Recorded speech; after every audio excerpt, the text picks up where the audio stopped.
প্রিয় শিক্ষার্থীরা, নিশ্চয়ই তোমরা ভালো আছো। আমরা আজকে আবার ক্লাসে ফিরে আসলাম। ইতিমধ্যে তোমরা জানো যে আগামী 17 তারিখ তোমাদের পরীক্ষা, সেকেন্ড ইয়ারে যারা তাদেরকে বলছি। তো পরীক্ষার প্রস্তুতি by this time you have taken, I do believe, এটাই আমার বিশ্বাস।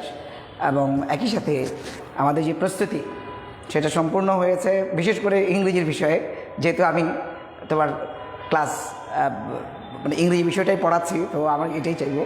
তো এখন আমি আজকে যে বিষয়টা নিয়ে আলোচনা করব, একটা প্যাসেজ। এই প্যাসেজটা আমাদের খুব গুরুত্বপূর্ণ এই পরীক্ষার জন্যও, একই সাথে আমাদের সবসময়ের জন্যই প্রয়োজনীয়।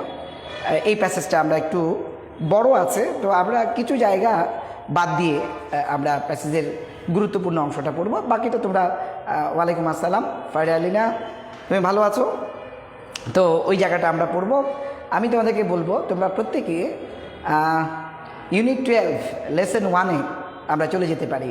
আমাদের যে টেক্সট বই আছে, আমাদের যে ইংলিশ ফর টুডে বই আছে, সেখানে 12 নাম্বার ইউনিট লেসন 1, সেটা হচ্ছে এনভায়রনমেন্ট অ্যান্ড নেচার। সম্ভবত এটার পেজ নাম্বারটা আমি একটু বলে দিচ্ছি তোমাদেরকে।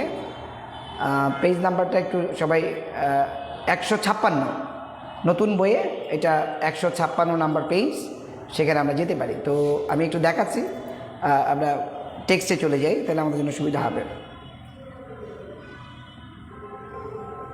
হ্যাঁ, এই হচ্ছে আমাদের টেক্সট। তো এখানে দেখো ইউনিট 12 এনভায়রনমেন্ট অ্যান্ড নেচার। এর ভিতরে কিন্তু তোমাদের মনে থাকার কথা, আমরা এই চ্যাপ্টার থেকে, অর্থাৎ এই ইউনিট থেকে অলরেডি 2-3টা প্যাসেজ কিন্তু পড়িয়ে ফেলেছি, এবং এই প্যাসেজটা আজকে আমরা দেখাবো। তো এখানে আজকের লেসনটা হচ্ছে, দেখো, ওয়াটার ওয়াটার এভরিওয়্যার, তাই না? এখানে বলছে ওয়াটার ওয়াটার এভরিওয়্যার, সর্বত্র পানির কথা এখানে বলা হচ্ছে। হ্যাঁ, পানি পানি সর্বত্র পানি। এখানে মূলত আজকের প্যাসেজটা হচ্ছে যে পানি একে তো গুরুত্বপূর্ণ একটি উপাদান মানুষের জীবন ধারণের জন্য, এত কোনো মানে সন্দেহ নাই। কিন্তু এই যে পানির যে আধার, অর্থাৎ নদী নালা বা একই সাথে যে সমস্ত জলাধারের কথা, সেগুলোর প্রসঙ্গে তার গুরুত্ব নিয়ে আলোচনা করতে গিয়ে আমাদের বুড়িগঙ্গা নদীর একটা উদাহরণ এখানে নিয়ে আসা হয়েছে। আমি দেখতে পাচ্ছি আমাদের রতন কর্মকার স্যার, শ্রদ্ধেয় স্যার, একই সাথে এখানে আছেন। স্যারকে ধন্যবাদ, স্যার আমাদের ক্লাসটা দেখতেছেন, আমার ভালো লাগতেছে, ধন্যবাদ স্যার আপনাকে। তো দেখো, এই যে আজকের যে প্যাসেজটা, এই প্যাসেজে প্রথম যে অংশটা, এখানে যে water water everywhere and all the boats did shrink, water water everywhere non A drop to drink. তো এই জায়গা থেকে, অর্থাৎ কবিতার, এটা হচ্ছে তোমার S T. Coleridge, Samuel Taylor Coleridge, একজন বিখ্যাত রোমান্টিক কবি, তোমরা জানো। তার একটা বিখ্যাত কী বলা যায়, একটা কাব্য গ্রন্থ, সেটা হচ্ছে তোমার the Rime of the Ancient Mariner. সেখানে এক জায়গায় এই 4টা লাইন এসেছে, সেখানে একটু পানির গুরুত্বের কথাই আলোচনা হচ্ছে। তো আমি যেটা পড়বো আজকে, একটু এই জায়গাটা আজকে পড়বো না, আমি একটু বলে দিই তোমাদেরকে। এখান থেকে এতটুকু আমি পড়বো না। এর পরের যে অংশটা, যেটা আমাদের জন্য একটু দরকার, একটু গুরুত্বপূর্ণ, এবং অনেকবার বিভিন্ন বোর্ডে এসেছে, এই জায়গা থেকে আমরা একটু পড়ব। তো তোমরা ওই জায়গাটা একটু পড়ে নিবে। খুব কঠিন এখানে কোনো কথাবার্তা নাই, বা খুব প্রয়োজনীয় এমনও না, কিন্তু এই জায়গাটা থেকে একটু ইম্পর্টেন্ট, যেহেতু আমাদেরকে পুরো প্যাসেজটা শেষ করতে হবে এই পর্যন্ত, তাই আমি এখান থেকে পড়াচ্ছি। পরে যদি আরেকবার আমাদের সুযোগ হয়, অবশ্যই আমরা সেই অংশটাও পড়ে নিব। তো যেহেতু আমাদের পরীক্ষা আর একদিন পরেই, তাই আমি এই জায়গাটা পড়াচ্ছি, সবাই একটু দেখো। এখানে আমরা যদি এখান থেকে শুরু করি, তাহলে আমাদের জন্য কোনো সমস্যা হবে না পুরো প্যাসেজটা আসলে কী নিয়ে বুঝতে, ঠিক আছে? আমরা শুরু করি, আসো। এখানে বলা হচ্ছে যে one of the sources of water in our country is rivers. আমরা এটাকে একদম এখান থেকে শুরু করলে কোনো প্রবলেম হবে না বুঝতে।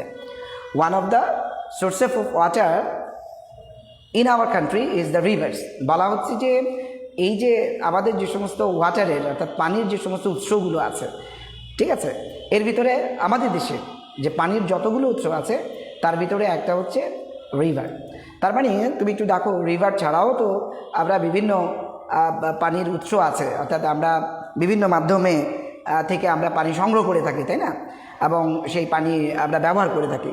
তো এখন বলা হচ্ছে যে নদী হচ্ছে আমাদের যতগুলো পানির সোর্স আছে, অর্থাৎ পানি পাওয়ার, পানি ব্যবহার করার যেগুলো সোর্স আছে, এবং তার ভিতরে নদী হচ্ছে একটা।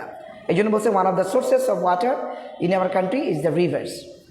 এখন বলা হচ্ছে rivers are everywhere in our life, literature, economy and culture. বলা হচ্ছে যে নদী সর্বত্রই, এবং সেটা হচ্ছে আমাদের জীবনে, আমাদের সাহিত্যে, আমাদের অর্থনীতিতে এবং আমাদের কালচারে। তুমি একটু দেখো, এখানে কিন্তু এই কথাটা বলার কিন্তু একটা কারণ আছে। কারণটা হচ্ছে যে নদীর সাথে কিন্তু আমাদের জীবন, আমাদের সাহিত্য, আমাদের অর্থনীতি, আমাদের সংস্কৃতি কিন্তু জড়িত, খুবই স্বাভাবিক। কারণ তুমি জানো যে নদী কেন্দ্রিক যে সমস্ত বিভিন্ন উপন্যাস লিখিত হয়েছে, নদীকে কেন্দ্র করে, নদীর আশপাশের জীবন ব্যবস্থা, নগর কী বলা যায় যে, এবং সেখানকার যে বসতি, মানুষের যে চলাফেরা, সংস্কৃতি, সেগুলো নিয়ে কিন্তু উপন্যাসও লেখা হয়েছে। আমাদের অর্থনীতিতে তো অবশ্যই নদীর একটা প্রভাব আছে, এবং অত্যন্ত গুরুত্বপূর্ণ প্রভাব আছে। কারণ নদী নানাভাবেই আমরা ব্যবহার করে থাকি, সেটা যাতায়াতের ক্ষেত্রেই হোক, নদী থেকে পানি ব্যবহারের ক্ষেত্রেই হোক, কিংবা আমাদের যে নদীকে ব্যবহার করে যে বিভিন্ন পণ্য যাতায়াত, আনা নেওয়া, সেটা কৃষি পণ্য হতে পারে, এটা যে কোনো ধরনের পণ্য হতে পারে, বা একই সাথে আমাদের যে যাতায়াত, অর্থাৎ ব্যক্তি মানুষ এক জায়গা থেকে আরেক জায়গায় যে যাওয়া আসা, সেক্ষেত্রেও কিন্তু নদীর প্রয়োজন আছে। সেটা আমাদের অর্থনীতিতেও কিন্তু একটা প্রভাব ফেলে। একই সাথে আমাদের সংস্কৃতিতেও কিন্তু নদীর অবশ্যই গুরুত্বপূর্ণ মানে একটা গুরুত্ব রয়ে গেছে। কারণ তোমরা জানো যে আমরা যে সংস্কৃতিতে, যে অঞ্চল, যেই জায়গাটায় আমরা এখানে বসবাস করছি, আমাদের বাংলাদেশ, এটা কিন্তু নদী বিধৌত, এবং চারিদিকে কিন্তু আমরা নদীমাতৃক দেশ বলি, আমরা আমাদের দেশকে নদীমাতৃক দেশ বলি। তার সেক্ষেত্রে আমাদের সংস্কৃতি, আমাদের যে ভাষা, আমাদের চিন্তা ভাবনা, আমাদের ওঠা বসা, আমাদের প্রাত্যহিক জীবনের সাথে অবশ্যই আমাদের সংস্কৃতির সাথে নদী জড়িত। এই জন্য বলা হচ্ছে যে রিভার্স আর এভরিওয়্যার, নদী সর্বত্র। সেটা কোথায়? আমাদের জীবনে। সেটা কি? লিটারেচারে, আমাদের অর্থনীতিতে এবং আমাদের সংস্কৃতিতে। এখন বলা হচ্ছে, এটা তো ঠিকই খুবই গুরুত্বপূর্ণ কথা, কিন্তু বলা হচ্ছে but are the rivers in good shape? এই যে নদীর উপকারের কথা বললাম, এই যে নদী আমাদের অনেক কাজে লাগে আমরা জানতে পারলাম, বা আমরা যতটুকু জানি, কিন্তু সেগুলো কি গুড শেপ? তারা কি তাদের একটা ভালো অবস্থায় আছে? এই নদীগুলো কি এখন, তোমরাই বলো, ভালো অবস্থায় আছে? নদীগুলো কি সঠিক অবস্থায় আছে আমরা বলতে পারি? বা তাদের যেভাবে থাকার কথা বলা হচ্ছে, আনফর্চুনেটলি, দুর্ভাগ্যক্রমে, দে আর নট। কিন্তু না, অর্থাৎ নদীগুলো যেভাবে আমাদেরকে উপকার করে আসছে, বা যেভাবে আমাদের জীবন ব্যবস্থার সাথে একটা সম্পর্ক রাখার যে টোটাল যে অবস্থা, সেই জায়গাটা থেকে কিন্তু এখন আর সেরকম নাই। আনফর্চুনেটলি, দুর্ভাগ্যক্রমে, দে আর নট। অর্থাৎ রিভারগুলো কিন্তু সেই অবস্থা, সেই পরিস্থিতি, যেভাবে তার আমাদের উপকার করার কথা, সেভাবে কিন্তু দেয়। বলা হচ্ছে a few are already dead. বলা হচ্ছে যে ইতিমধ্যে, এই যে অলরেডি বলা হচ্ছে যে ইতিমধ্যে আফিউ, কিছু সংখ্যক নদীর কথা বলা হচ্ছে, এগুলো মৃত হয়ে গেছে, মানে এখন আর নদী নাই। অর্থাৎ নদী বলতে যেই অবস্থাকে আমরা বোধ করি, বা যেটা আমরা বুঝি যে এই অবস্থাটাকে, প্রকৃতির এই হাল বা অবস্থায় এটাকে নদী বলা যায়, সেই অবস্থায় কিন্তু নাই, এখন মৃত। মানে তাকে আর নদী বলা যাবে না, সে আর নদীর অবস্থায় নাই। সে হয়তো কোনো দেখা গেল যে মানে পানির কোনো অস্তিত্বই নেই সেখানে, সেখানে হয়তো মানে রাস্তা তৈরি হয়ে গেছে, অথবা সেখানে জমি উঠে গেছে। নদীর যে প্রবাহ, বা নদী বলতে যে শেপটাকে বুঝি, সেটা সেখানে নাই, মৃত হয়ে গেছে। এই জন্য বলছে a few are already dead. তো কিছু সংখ্যক ইতিমধ্যে কি মৃত। And several are going to the pangs of death. এবং বলা হচ্ছে যে কিছু সংখ্যক নদী, সেগুলো আবার কি, আর going through the pangs of death, অর্থাৎ মৃতপ্রায়। এখন দেখতে হবে, প্যাং শব্দের অর্থ হচ্ছে, আমরা জানি যে যন্ত্রণা। এখন আমরা যদি বলি মৃত্যুর যন্ত্রণা, এখন তুমি একটু বলো যে যদি মৃত্যুর যন্ত্রণা বলি, কেউ যদি মৃত্যুর যন্ত্রণার মধ্যে থাকে, তাহলে তার অবস্থা কী? অবশ্যই কেউ মৃত্যু যন্ত্রণা থাকা মানে হচ্ছে সে বড় বড় অবস্থা, তাই না? এই চলে গেল, এই গেল অবস্থা, তার মানে মৃতপ্রায় আমরা বলতে পারি। তাহলে a few are already dead, তাহলে এখানে বলা হচ্ছে যে কিছু সংখ্যক তো ডেড হয়েই গেছে, মৃত হয়ে গেছে নদী। And several are going through the pangs of death. আর কিছু সংখ্যকের কথা বলা হচ্ছে, অনেক সংখ্যকের কথা বলা হচ্ছে সেভারেল, যে are going through the pangs of death, মৃতপ্রায়। এটা আমরা বলতে পারি। এমনি শব্দের অর্থগত দিক থেকে প্যাং মানে হচ্ছে যন্ত্রণা, আর এখানে মৃত্যু যন্ত্রণা, তার মানে মৃতপ্রায়। কিছু তো মরেই গেছে, আর বাকি সংখ্যকের কথা বলা হচ্ছে যে মৃতপ্রায়। আচ্ছা, the river Buriganga is an example of A dyeing river. এই যে আজকের আলোচনার মূল বিষয়টা হচ্ছে বুড়িগঙ্গা নিয়ে, অর্থাৎ একটা নদী, আমরা জানি বুড়িগঙ্গা নদীর কথা, সেই বুড়িগঙ্গার প্রসঙ্গে এখানে বলা হচ্ছে যে the river Buriganga is an example of A dyeing river. এই যে মৃতপ্রায় যে নদী, একটা উদাহরণ হচ্ছে আমাদের এই বুড়িগঙ্গা নদী। এটাও কিন্তু মৃতপ্রায়। এটা হয়তো এটার যে গুণাগুণ থাকার কথা, নদীর যে প্রবাহ, পানির যে অবস্থা থাকার কথা, সেই জায়গার প্রসঙ্গ টেনেই এখানে বলা হচ্ছে যে এটা কিন্তু মৃতপ্রায়। এ রিপোর্ট পাবলিশড, বলা হচ্ছে a report published in the Daily Sun. তোমরা জানো যে ডেইলি সান একটা পত্রিকা, আর সেখানে একটা প্রতিবেদন ছাপানো হয়েছে। এখানে রিপোর্ট বলতে আমরা প্রতিবেদন বুঝি, সবাই আমরা জানি। তাহলে বলা হচ্ছে a report published in the Daily Sun, যেটা ছাপা হয়েছে কোথায়, এই ডেইলি সান নামক পত্রিকায়, describes what has happen to the river Buriganga and why. অর্থাৎ এই ডেইলি সান পত্রিকায় একটা প্রতিবেদনে যেখানে এটা বর্ণিত হয়েছে, ডেসক্রাইবস, সেটা কি, what has happen to the river Buriganga and why. অর্থাৎ এই বুড়িগঙ্গা নদীর কী হয়েছে এবং কেন, এই বিষয়ে কিন্তু তারা একটা প্রতিবেদন ছাপিয়েছে। তাহলে আমরা বলতে পারি যে কি, যে ডেইলি সান নামক একটা পত্রিকায় প্রকাশিত প্রতিবেদনে বুড়িগঙ্গা নদীর কী হয়েছে এবং কেন হয়েছে তা এখানে কি করা হয়েছে, বর্ণনা করা হয়েছে, ডেসক্রাইবস। বলা হচ্ছে ইটস ওয়াটার। এখন আমরা দেখব যে আসলে কি হয়েছে, বুড়িগঙ্গার অবস্থাটা নিয়ে আমরা আলোচনা করব। বলা হচ্ছে it's water is polluted and a perpetual stands feels the air around ইট।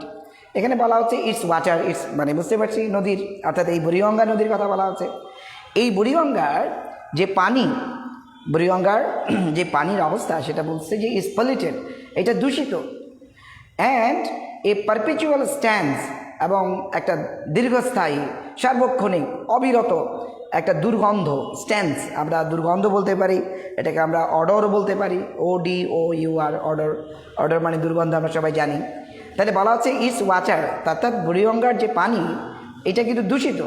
এবং একই সাথে এইখানে এ পারপিচুয়াল স্ট্যান্ডস, একটা সার্বক্ষণিক, কি হচ্ছে, একটা স্ট্যান্ড, দুর্গন্ধ, ফিলস দ্য এয়ার অ্যারাউন্ড ইট, এর আশপাশে যে জায়গা, যে পরিবেশ, সেখানে কিন্তু সবসময় একটা দীর্ঘমেয়াদী বা দীর্ঘস্থায়ী, সার্বক্ষণিক, অবিরত এইরকম স্ট্যান্ড, দুর্গন্ধ, এর বাতাসকে ভারী করে তুলছে, বা এই বাতাস, এই দুর্গন্ধের উপস্থিতি রয়েছে। এখন বলা হচ্ছে but that is not what it was like before. কিন্তু এরকমটা কিন্তু পূর্বে ছিল না, এই অবস্থাটা কিন্তু ছিল না। আজকে যে অবস্থা আমরা দেখতে পাচ্ছি, দ্যাট ইজ নট, সেটা নয় what it was like before. অর্থাৎ আজকে যে অবস্থাটা আমরা দেখতে পাচ্ছি, এটা কিন্তু আগে যেরকম ছিল সেরকম নয়। তার মানে আগে, পূর্বে এইরকম অবস্থা ছিল না, তখন কিন্তু এই ধরনের তোমার দুর্গন্ধ ছিল না, এই কথাটাই বোঝাচ্ছে। But that was not what it was like before. তা আমরা দেখি এখন কি বলছে। বলা হচ্ছে দ্য রিপোর্ট সেইজ দ্যাট, তো প্রতিবেদনটায় এটা বলা হয়েছে যে the river had a glorious past. অর্থাৎ এই যে নদীর কথা আমরা বললাম, দ্যাট ইজ আমাদের এই বুড়িগঙ্গা নদী, এর যে কিন্তু একটা গৌরবময় অতীত ছিল। অর্থাৎ এখানে আমরা বলছি গ্লোরিয়াস, তা আমরা বলতে পারি যে নদীটার একটা গৌরবময় অতীত ছিল, গ্লোরি থেকে গ্লোরিয়াস। আচ্ছা, ওয়ান্স, এখন এই অতীতটা কীরকম আমরা একটু শিখি। বলা হচ্ছে once it was a tributary of the mighty Ganges, মানে গঙ্গার কথা বলা হচ্ছে, গাঙ্গেস বলতে গঙ্গা। তাহলে it was a tributary of the mighty Ganges.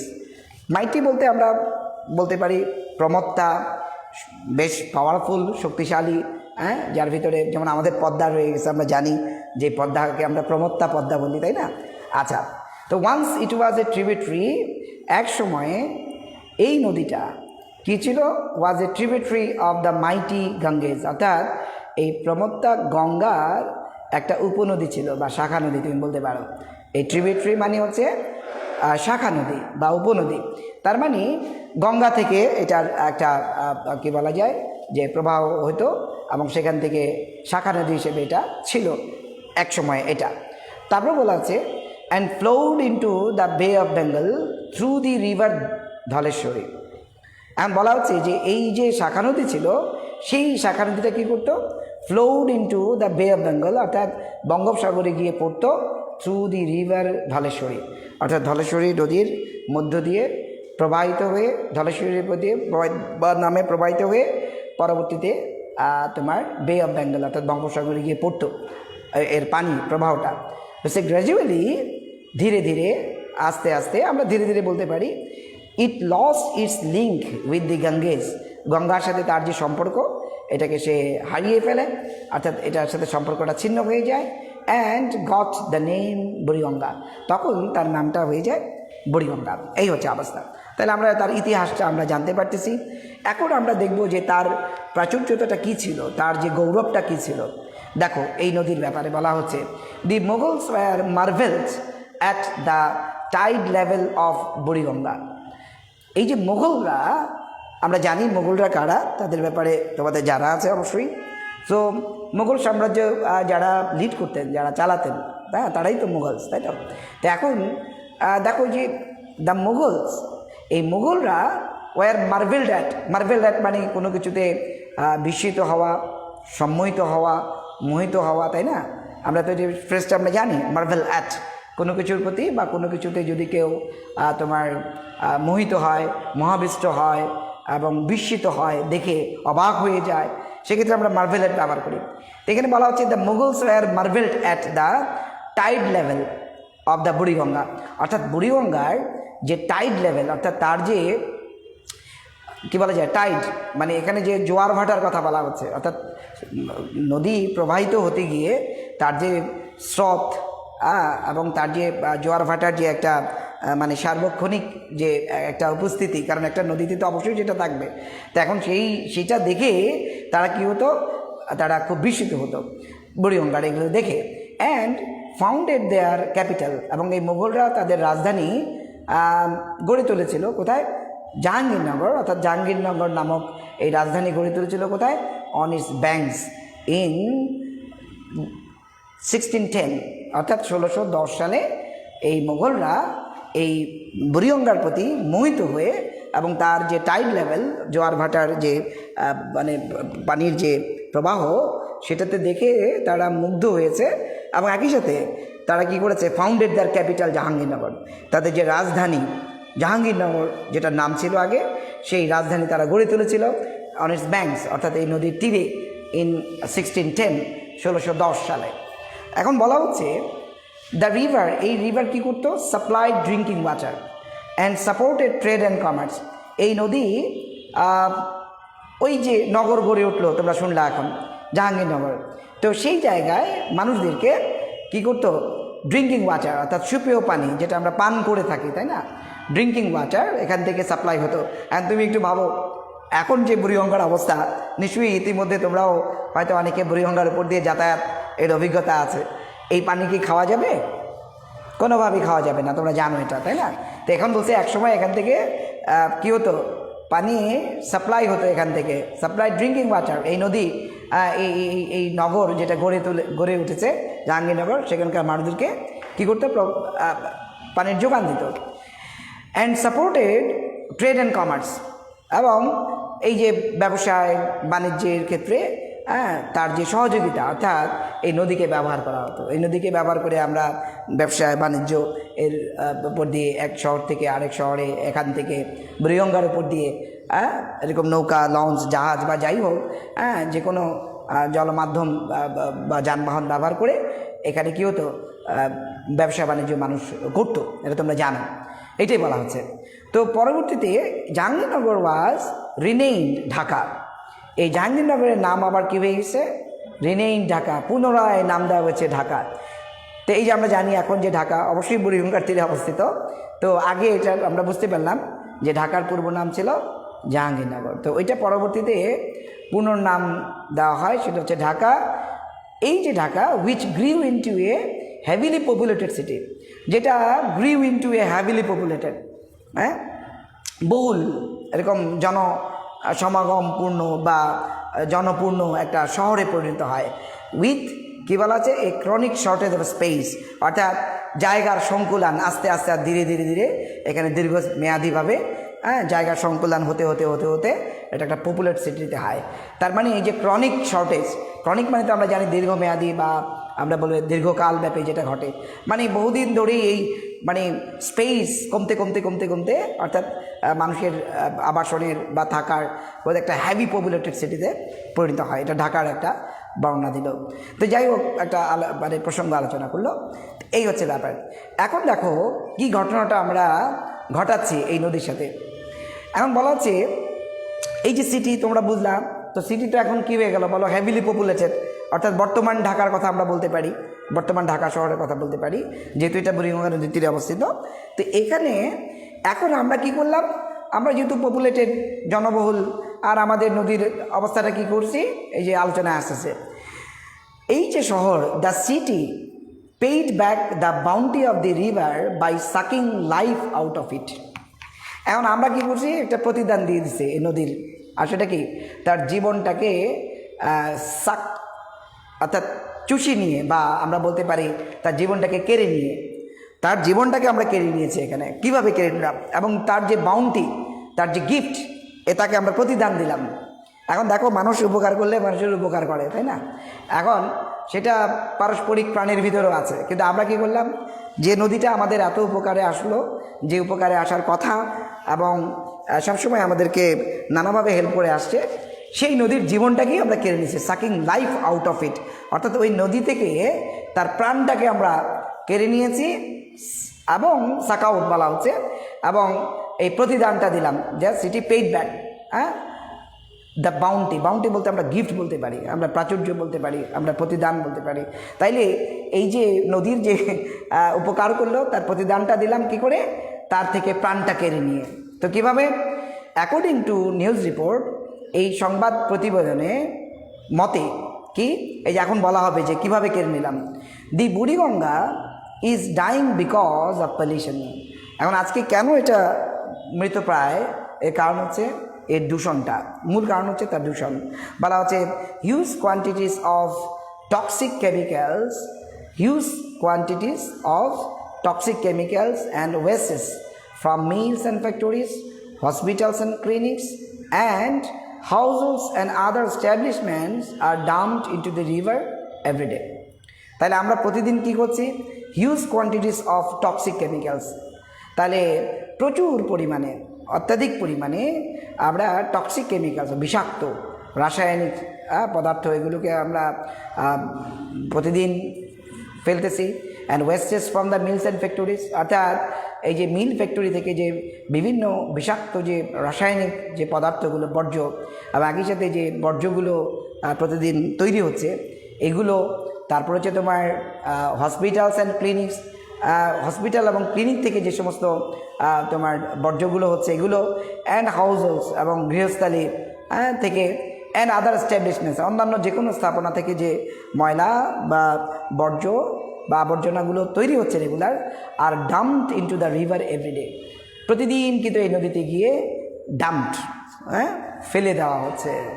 বলা হচ্ছে the city of Dhaka discharges about 4,500 tons of solid waste every day, and most of it is directly released into the Buriganga.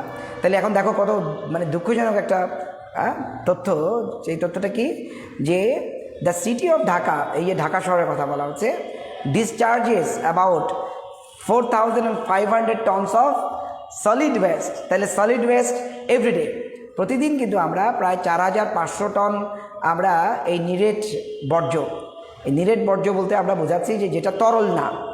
তুমি দেখো যে বাসায় কী করছো, তুমি বাসায় রান্না হচ্ছে, এবং রান্না করতে গিয়ে বিভিন্ন শাকসবজি আমরা কাটতেছি, কুটতেছি, তাই না? সেখান থেকেও তো বর্জ্য হচ্ছে না আমরা। তারপরে প্রতিদিন তুমি একটু ভাবো, তোমার বাসার নিচে কি পরিমাণ ময়লা আমরা নিচে ড্রামের ভিতরে গিয়ে রাখি, তুমি ভাবো এগুলো সব একসাথে নিয়ে যায়। তো বলা হচ্ছে যে এইরকম যেগুলো হচ্ছে সলিড, অর্থাৎ না তরল না, এইরকম সলিড ওয়েস্টের পরিমাণ ঢাকায় কতদিন? প্রায় 4,500 টন। তাহলে 4,500 টন তোমার আবর্জনা রেগুলার কিন্তু তৈরি হচ্ছে, এবং এটা কিন্তু বলা হচ্ছে নিরেট, অর্থাৎ শক্ত, যেটা তরল না। তাহলে আমরা বলতে পারি যে ঢাকা শহর প্রতিদিন কত, প্রায় কতটুকু করতেছে? আমরা বলবো যে 4,500 টন এই আবর্জনা নির্গমন করে। এবং কি হচ্ছে ঘটনা? মোস্ট অফ ইট, এর বেশিরভাগই is directly released into Buriganga. এবং এই যত পরিমাণ আমরা ওয়েস্টের কথা বললাম, সলিড ওয়েস্টের কথা বললাম, তার বেশিরভাগই কিন্তু কোথায়? এই বুড়িগঙ্গায় গিয়ে এখানে রিলিজড, ওখানে ছেড়ে দেওয়া হচ্ছে বা ফেলে দেওয়া হচ্ছে। এখন বলা হচ্ছে according to the department of environment, আমাদের যে পরিবেশ যে ডিপার্টমেন্ট রয়ে গেছে, তো তাদের মতে 20,000 tons of tannery waste including some highly toxic materials are released into the river every day. এখন তুমি দেখো এটা কি বললো, যে ডিপার্টমেন্ট অফ এনভায়রনমেন্ট, অর্থাৎ আমরা যদি এরকমভাবে ধরি যে কার কথা বলা হচ্ছে? পরিবেশ অধিদপ্তর। তো তাদের ভাষ্যমতে প্রতিদিন আমরা এই নদীতে কি করছি, যে 20,000 টন তোমার ট্যানারি ওয়েস্ট মানে চামড়াজাত যে সমস্ত বর্জ্যগুলো, সেটার কথা বলা হচ্ছে, এবং সেগুলো আমরা ফেলছি, যার ভিতরে কি আছে? সাম হাইলি টক্সিক ম্যাটেরিয়ালস, অর্থাৎ এই চামড়াজাত যে বর্জ্যের কথা বলা হলো, এই চামড়াজাত বর্জ্যের মধ্যে হাইলি টক্সিক ম্যাটেরিয়ালস, একদম খুবই উচ্চমাত্রার একটা বিষাক্ত পদার্থ তো আছে, এগুলি সহ আমরা এই ট্যানারি ওয়েস্টগুলোকে রিলিজ করতেছি ইনটু দি রিভার এভরিডে, এই নদীতে। এখন বলছে যে experts identified 9 industrial areas in and around the capital city as the primary sources of river pollution.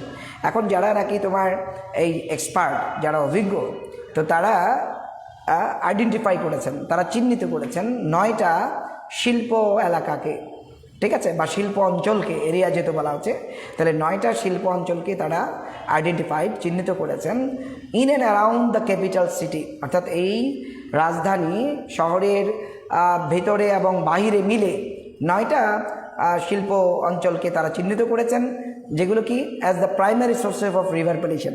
এই যে আমাদের নদী যে দূষণ হচ্ছে, তার মূল যে সোর্স, অর্থাৎ যে প্রধান যে কারণগুলো, সেটাই তারা চিহ্নিত করেছে যে 9টা শিল্পাঞ্চল। তো 9টা শিল্পাঞ্চলের নাম এখানে আমাদের দিয়ে দেওয়া হচ্ছে। একটা হচ্ছে টঙ্গী, তেজগাঁও, হাজারিবাগ, তারাবো, নারায়ণগঞ্জ, সাভার, গাজীপুর, অ্যান্ড আরেকটা কী বলেছে যে Dhaka export processing zone, Dhaka রপ্তানি প্রক্রিয়াকরণ অঞ্চল এবং ঘোড়াশাল। তাহলে এখন দেখো মোট 9টা, একটা হচ্ছে টঙ্গী, তেজগাঁও, হাজারিবাগ, তারাবো, নারায়ণগঞ্জ, সাভার, গাজীপুর, আর এটা হচ্ছে ঢাকা এক্সপোর্ট প্রসেসিং জোন এবং ঘোড়াশাল। এই 9টা অঞ্চল, যেটা তোমার ঢাকা এবং ঢাকার আশপাশে, বাহিরে এবং সন্নিকটেই, এই অঞ্চলগুলি কিন্তু মূলত এই পানি দূষণের জন্য দায়ী, এটা এক্সপার্টরা বলছেন। এখন আমরা শেষের দিকে বলা হচ্ছে যে এখন কী হবে, আসলে কী অবস্থা। বলা হচ্ছে the river would need a monster stomach. Monster মানে আমরা জানি দৈত্য, তাই না? দৈত্য বলতে পারো, রাক্ষস বলতে পারো, যাই বলো, অর্থাৎ আমরা অনেক সময় বলি না যে তুই তো রাক্ষসের পেট, তাই বা দৈত্যের পেট, তাই না? একটা দৈত্য তো অনেক কিছুই অনেকাংশে খেতে পারবে, তাই না? তো এখানে বলছে যে এই যে নদীটা, তাহলে কি দরকার? এই যে দেখো কি পরিমাণ ময়লা প্রতিদিন তৈরি হচ্ছে, তাই না? হ্যাঁ, তো এখানে বলা আছে the river would need a monster's stomach, তার মানে দৈত্যের মতো একটা পেট দরকার হবে, স্টোমাক, পাকস্থলী দরকার হবে, কী করার জন্যে? Two digest all the wastage mentioned above. উপরে যে উল্লেখ করা হলো এই সমস্ত ওয়েস্টের কথা, এত টন, অত টন এবং এগুলো সেগুলো, এই সব ওয়েস্ট যেগুলো আমরা উল্লেখ করা হলো উপরে, এগুলো যদি ডাইজেস্ট করতে হয়, অর্থাৎ এগুলোকে যদি আমরা ভোগ করতে চাই, আমি না মানে নদীর কথা বলছি, নদী যদি এগুলোকে ডাইজেস্ট করতে চায়, হজম করতে চায়, তার ভিতরে সে গ্রহণ করতে চায়, তাহলে তার কেমন হতে হবে? পাকস্থলীটা, তার জায়গাটা একটা দৈত্যের মতো হতে হবে। আর যদি সেটা দৈত্যের মতো না হয়, তাহলে সে নিতে পারবে না, তাই না? তো বলছে যে there is a limit up to which it can put up with its cruel and thoughtless treatment. তো এখানে বলেছে যে দেয়ার ইজ এ লিমিট, একটা সীমা আছে, up to which it can put up with মানে সহ্য করা, কোনো কিছু নিয়ে সহ্য করা, আর আমরা পুট আপ উইথ বলি সহ্য করা।